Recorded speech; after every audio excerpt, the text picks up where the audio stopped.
한국우수 전래동화 15 재치와 지혜를 길러주는 이야기 토끼의 재판.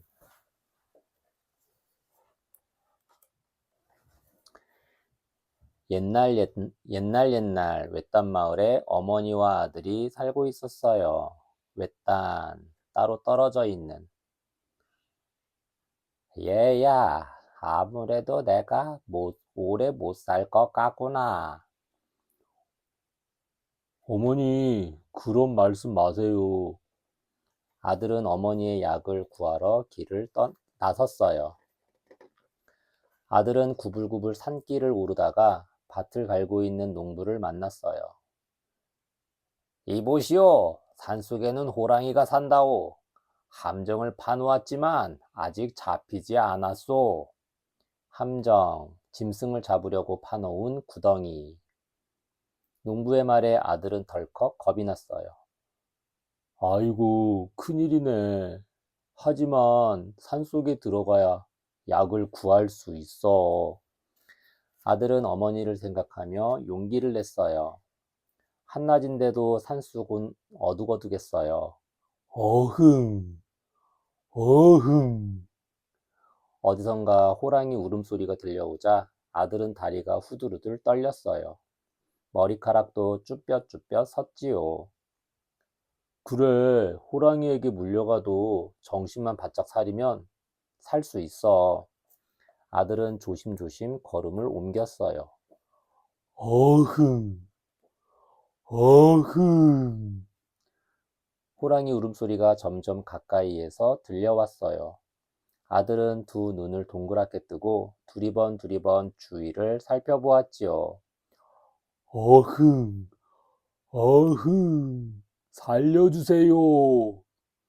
그러다가 함정에 빠져 허우적대는 커다란 호랑이를 발견했어요. 아들은 살금살금 다가가 함정 안을 들여다보았어요. 호랑이가 슬픈 표정으로 눈을 끔뻑거렸어요. 제발, 제발 살려주세요. 은혜는 절대 잊지 않을게요. 호랑이는 눈물까지 글썽거렸지요. 사나운 호랑이지만 불쌍한걸. 내가 살려주면 다시는 사람들을 괴롭히지 않겠지. 아들은 호랑이를 구해주기로 마음먹었어요. 호랑이야, 내가 널 함정에서 빼내줄게. 앞으로 다시는 사람들을 괴롭히지 않겠다고 맹세하렴. 알겠어요. 당연히 그래야지요. 저는 약속을 철석같이 지키는 호랑이거든요. 철석같이, 철석 같다. 의지나 약속이 쇠나 돌같이 굳고 단단하다. 호랑이는 나긋나긋하게 말했어요. 나긋나긋하다. 말이나 그리 부드러운 맛이 있다. 아들은 우지끈 나무를 잘라 함정 안으로 밀어넣어 주었지요. 그런데 이럴 수가 있나요? 나무를 밟고 함정 밖으로 나온 호랑이는 이빨을 번쩍, 발톱을 번뜩거리며 소리쳤어요. 어흥, 너를 잡아먹어야겠다. 아들은 놀라 엉덩방아를 쿵 찧었어요. 아니, 이러면 약속과 다르잖아. 흥, 약속이라니. 함정을 판 게 누군데 그래? 난 사람들을 용서할 수 없어. 아들은 겁이 났지만 정신을 바짝 차렸어요. 호랑이야, 도대체 누가 옳은지 나무에게 물어보자. 호랑이는 자신만만해하며 키 큰 나무에게 물었어요. 나무야, 사람들이 좋으니 나쁘니? 그러자 나무는 다짜고짜 화를 냈어요. 사람들은 정말 나빠. 우리가 그늘을 만들고 홍수를 막아주는데도 날카로운 톱으로 쓱쓱 쓱싹쓱싹 베어버리잖아. 홍수, 비가 많이 와서 강이나 내에 크게 부른 물, 큰 물. 나무의 말을 듣고 호랑이는 희죽희죽 웃었어요. 아들은 진땀을 뻘뻘 흘렸지요. 이제 널 잡아먹어도 되겠지? 호랑이는 입맛을 쩝쩝 다시더니 입을 쩍 벌린 채 달려들려고 했어요. 잠깐 기다려. 나무의 말만 들을 순 없어. 아들은 두 팔을 휘휘 내저으며 다급하게 이리저리 주위를 둘러보았어요. 마침 황소가 뚜벅뚜벅 걸어오고 있었어요. 호랑이야, 황소에게 한 번 더 물어보자. 아들은 사람과 친한 황소가 자기 편을 들어줄 것 같았어요. 황소야, 이 사람이 날 구해주었다며 잘난 척을 하는구나. 사람들이 좋으니 나쁘니? 호랑이의 물음에 황소는 쌀쌀맞게 말했어요. 사람들은 진짜 나빠. 우리에게 힘든 일을 시키고 늙으면 끝내 잡아먹지. 사람들은 모두 다 혼을 내줘야 해. 황소의 말을 들은 아들은 힘이 쭉 빠졌어요. 호랑이는 신이나 덩실덩실 춤을 추었지요. 어때? 이제 할 말 없지? 호랑이는 혀를 낼름거리더니 군침을 꿀꺽 삼켰어요. 군침. 보통 때와는 달리 입속에 도는 침. 아들은 식은땀을 주르르 흘리며 말했어요. 한 번만, 마지막으로 한 번만 더 물어보자. 호랑이는 자신 있다는 듯 고개를 끄덕였어요. 그때 깡충깡충 달려오는 토끼가 보였어요. 아들은 토끼에게 지난 일들을 이야기했어요. 토끼는 이야기를 듣더니 고개를 갸웃거렸어요. 그것 참 이상하군요. 호랑이님의 함정에 빠지셨다니 믿을 수가 없네요. 그러자 호랑이가 답답하다는 듯 말했어요. 사람들이 건물을 덮어놓아 깜빡 속았어. 정 못 믿겠다면 내가 다시 보여주지. 건불, 마른 풀이나 낙엽, 지푸라기 따위를 통틀어 이르는 말. 호랑이는 잘 보라며 훌쩍 뛰더니 제 발로 함정에 빠졌어요. 토끼는 눈을 찡긋하며 아들에게 물었어요. 함정 안의 나무는 원래 어디에 있었나요? 구야, 내가 호랑이를 구해주려고 숲에서 잘 나왔지. 그제야 아들은 토끼의 꾀를 눈치챘어요. 냉큼 함정에서 나무를 꺼내 멀리 내던졌어요. 냉큼, 머뭇거리지 않고 가볍게 빨리. 어흥, 어흥, 날 꺼내줘야지. 호랑이는 토끼에게 속은 것을 알고 엉엉 울었어요. 자, 이제 모든 게 원래대로 되었네요. 누구든 은혜를 원수로 갚아서는 안 되겠지요. 고맙다, 토끼야. 네 덕분에 목숨을 구했구나. 아들은 쫑긋한 토끼의 귀를 쓰다듬어 주었어요. 그러고는 어머니의 약을 구하러 다시 길을 떠났어요. 어흥, 어흥. 호랑이의 울음이 쩌렁쩌렁 온 산을 울렸어요. 엄마 아빠랑 함께 읽어요. 토끼의 재판. 옛날 옛적 호랑이와 토끼의 재판 이야기. 토끼의 재판에서 우리에게 주는 교훈은 은혜를 알아야 한다는 것입니다. 나그네에게 은혜를 입고 위험에서 벗어난 호랑이가 도리어 나그네를 잡아먹으려 하면서 은혜를 원수로 갚으려고 하였지요. 하지만 호랑이는 지혜로운 토끼의 재판으로 다시 함정에 빠지고 벌을 받게 됩니다. 나그네와 호랑이의 의견 다툼에 소나무와 황소, 토끼는 각자의 의견을 말합니다. 소나무와 황소는 인간과 밀접한 관계를 맺고 있습니다. 그래서 상대적으로 인간에 대한 서운함이 많을지도 모르지요.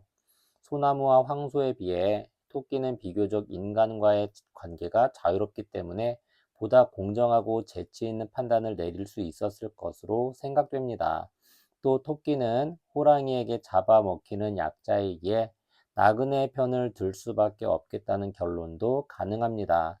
즉, 토끼는 호랑이라는 강자에 대항하는 약자의 대변인을 상징하고 있다고 말할 수 있습니다.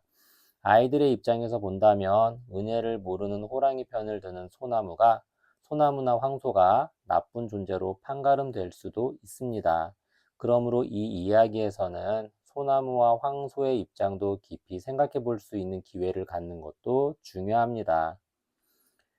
옛 이야기 속의 토끼와 호랑이의 상징. 우리나라 옛 이야기에서 토끼는 이야기 속에 등장하는 호랑이 같은 맹수에 비하면 약한 동물이지만 자신이 가진 꾀와 영리함으로 다른 강한 동물에게 지거나 이용당하지 않고 오히려 이용함으로써 이익을 얻는 존재입니다. 또 자기처럼 약한 동물을 괴롭히는 호랑이를 골탕 먹이면서 약자를 보호하는 존재로 등장하기도 합니다. 즉, 힘이나 권력이 강한 사람들을 토끼같이 약한 존재가 꾀로 통쾌하게 골탕 먹이는 겁니다. 호랑이는 용맹하고 날렵해서 사람들에게 액을 물리치는 동물로 여겨지지만 아주 큰 어려움이나 위협 등의 부정적인 대상으로 나타나기도 합니다. 속담에서는 호랑이는 탐욕스럽고 인색한 관리들의 나쁜 짓을 비유적으로 암시하고 옛 이야기에서는 어리석으며 우둔한 동물로 표현됩니다. 우리네 옛 생활 모습, 나무꾼 노래. 옛날부터 입에서 입으로 전해 내려오는 나무꾼들이 부르는 민요가 있습니다. 초부가라고 부르는 나무꾼 노래는 어른들과 아이들에 따라 다르고 지방에 따라 다릅니다. 나무하는 일은 그 일 자체에 특정한 리듬이 없을 뿐만 아니라 집단성이 없기 때문에 특정한 노래가 없다고 합니다. 강릉에서는 어떤 나무는 팔자가 좋아 기둥이 되고 어떤 나무는 팔자가 나빠 똥가래가 된다는 노래가 전해오는데 나무를 나무꾼 자신의 불운에 비유한 것이라고 합니다. 그 밖에 전라북도 익산 지방에는 목발 노래가 알려져 있습니다.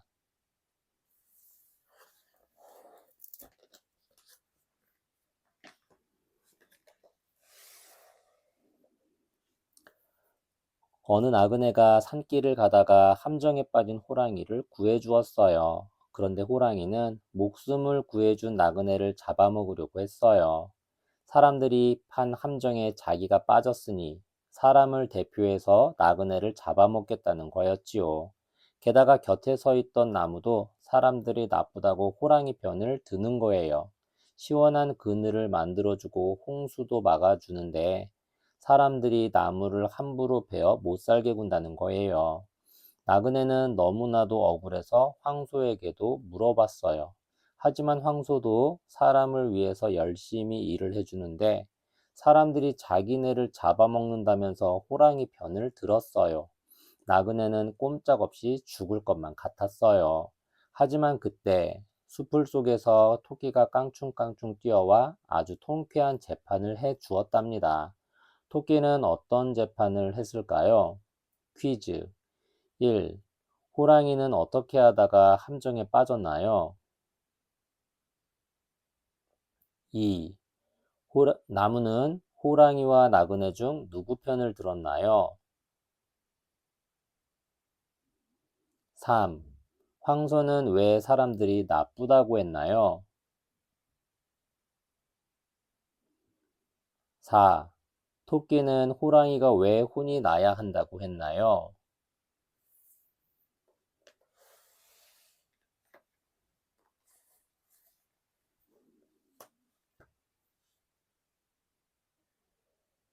한국우수 전래동화 16. 재치와 지혜를 길러주는 이야기. 형님 황소.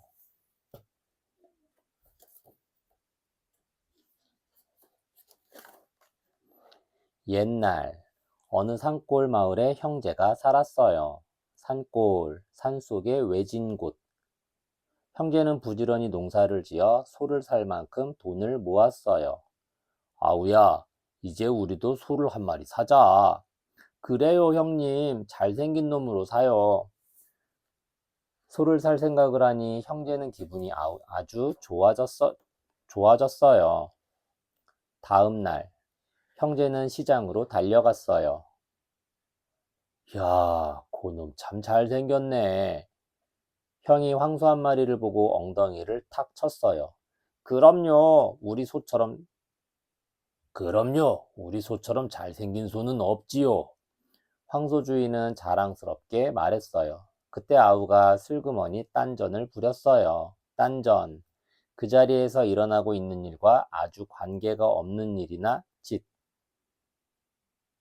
에이, 형님, 암소를 사야 새끼를 치지요.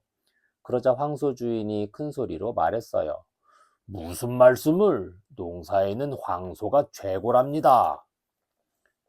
황소 주인과 형제는 이러니 저러니 흥정을 했어요. 흥정, 물건을 사거나 파는 일. 좋소. 믿지지만 착한 사람 같으니 발겠소. 마침내 흥정을 하던 황소 주인이 말했어요. 형도 황소 등을 두드리며 말했어요. 좋아요. 비싸지만 소가 잘생겨서 사겠어요. 두 사람은 마주보며 흐뭇하게 웃었어요. 형제는 황소를 몰고 집으로 돌아왔어요. 우리가 비싸게 산 것은 아니지요? 아우가 싱글거리며 물었어요. 그럼 힘 좋은 놈으로 잘 산 거야. 형이 새끼를 꼬며 대답했어요. 새끼, 지푸로 꼰 줄. 길을 잘 들여야겠지요. 아무렴, 그래야지. 형제는 좋아서 입을 다물지 못했어요. 저녁이 되자 형제는 외양간에다 소를 몰아 넣었어요. 잘 자거라. 내일부터는 우리와 함께 열심히 일하자꾸나. 형제는 다정스럽게 소에게 저녁 인사를 했어요. 황소도 기분이 좋은지 엄마 하고 대답했지요. 황소는 새 주인집에서 편안하게 잠을 잤어요. 다음 날, 형제는 일찍 자리에서 일어났어요. 황소도 깨어서 눈을 멀뚱거렸지요. 어서 나오너라. 가서 힘을 한번 써보자. 아우가 황소 등에 쟁기를 얹자 황소가 엄마 하고 낮게 울음을 냈어요. 쟁기, 논밭을 가는 농기구의 한 가지. 소가 아주 순하구나. 일하는 법도 금방 배우겠어. 형은 고삐를 끌며 싱글벙글 웃었어요. 밭에 오자 아우가 말했어요. 형님은 앞에서 고삐만 잡고 가세요. 제가 뒤에서 쟁기를 잡고 소를 몰게요. 힘들지 않겠니? 형이 걱정스럽다는 듯 물었어요. 힘들기는요. 쟁기를 잡고 있는 것뿐인데요. 뭘. 아우는 쟁기를 내려 멍에에 메었어요. 멍에. 달구지나 쟁기 따위를 끌 때 말과 소의 몸에 가루얹는 산꼴로 구부러진 막대. 그러고는 쟁기를 잡고 소를 몰려다가 멈칫했어요. 황소를 몰려면 이랴 이랴 워워 해야 하는데 형이 앞에서 고삐를 끌고 있잖아요. 형한테 그렇게 부를 수는 없거든요. 뭐 좋은 방법이 없을까? 예, 어서 몰지 않고 뭐라고 있니? 형은 아우가 서 있기만 하자 재촉을 했어요. 예, 형님, 시작해야지요.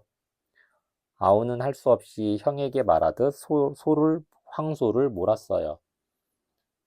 형님, 그럼 가시지요.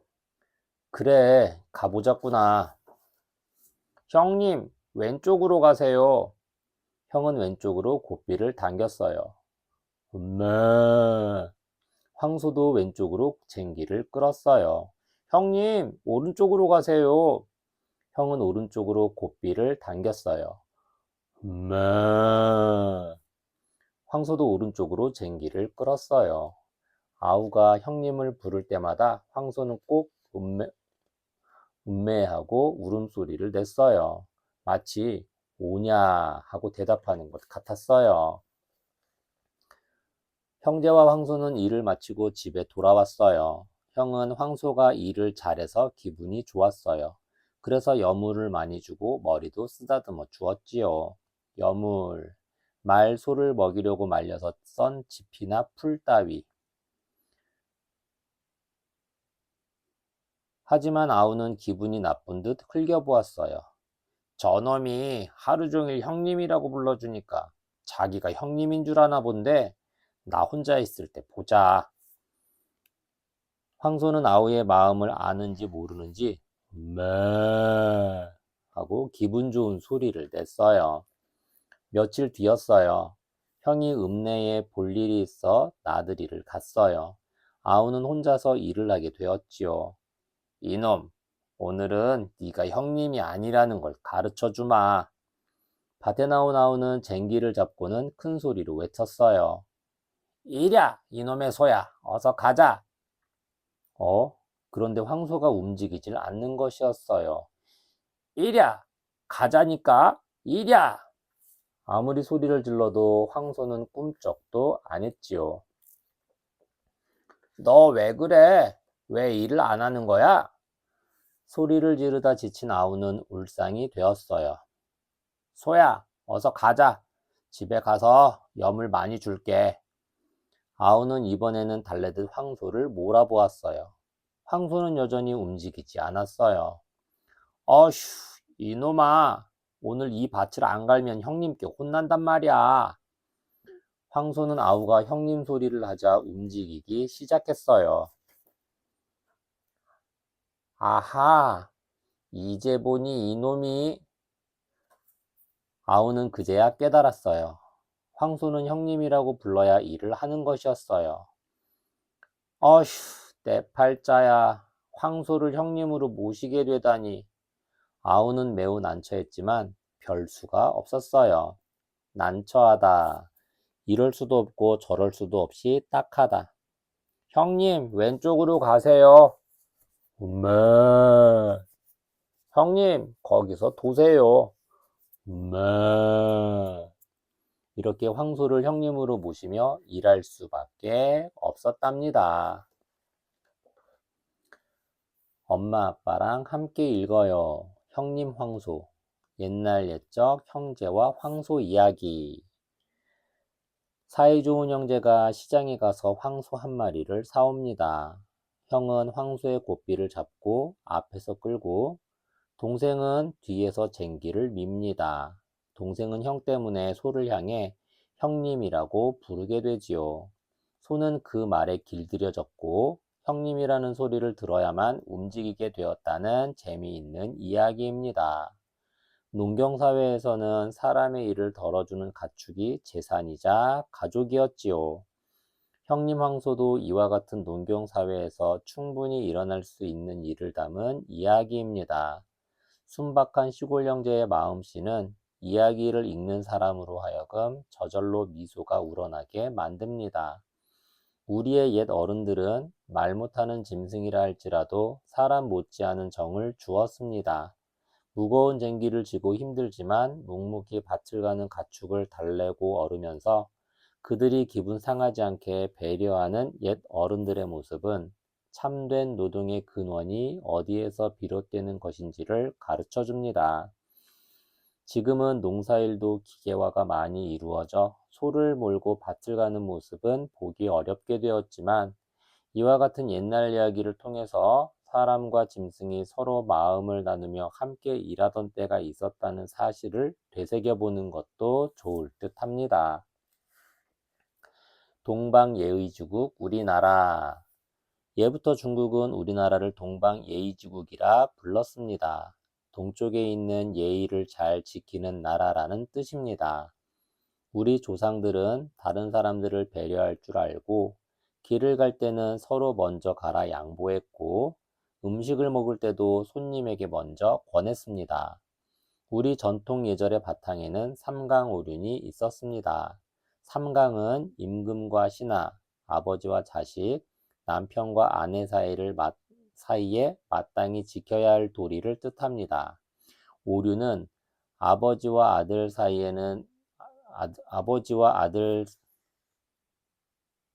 사이의 도는 친애에 있고 임금과 신하의 도리는 의리에 있고 부부 사이는 분별이 있고 어른과 아이 사이에는 차례와 질서가 있어야 하며 법과 도리는 믿음에 있음을 이르는 말입니다. 형님 황소 이야기 속에서도 아우가 형님에게 예의와 도리를 다하기 위해서 함부로 소를 몰지 못한 것이라고 볼 수 있답니다. 논과 밭. 밭은 농작물을 재배하는 땅 중에서 논처럼 물을 채우지 않고 재배하는 농지입니다. 밭은 재배하는 농작물에 따라 사과, 배, 포도 등을 재배하는 과수원, 꽃을 재배하는 화원, 뽕나무를 재배하는 상원, 채소, 콩, 고구마, 감자 등을 재배하는 보통 밭으로 구별합니다. 논은 물을 채우고 농작물을 재배하는 농지입니다. 바닥은 평평하게 하고 흙으로 두렁을 만들며 물이 흘러 들어오고 나가도록 물골을 만듭니다. 논에서는 주로 벼를 재배하지만 물을 댄 상태에서 왕골, 미나리, 연근 등을 재배하고 물을 빼고 보리, 밀, 호밀, 마늘 및 채소류 등을 재배하기도 합니다.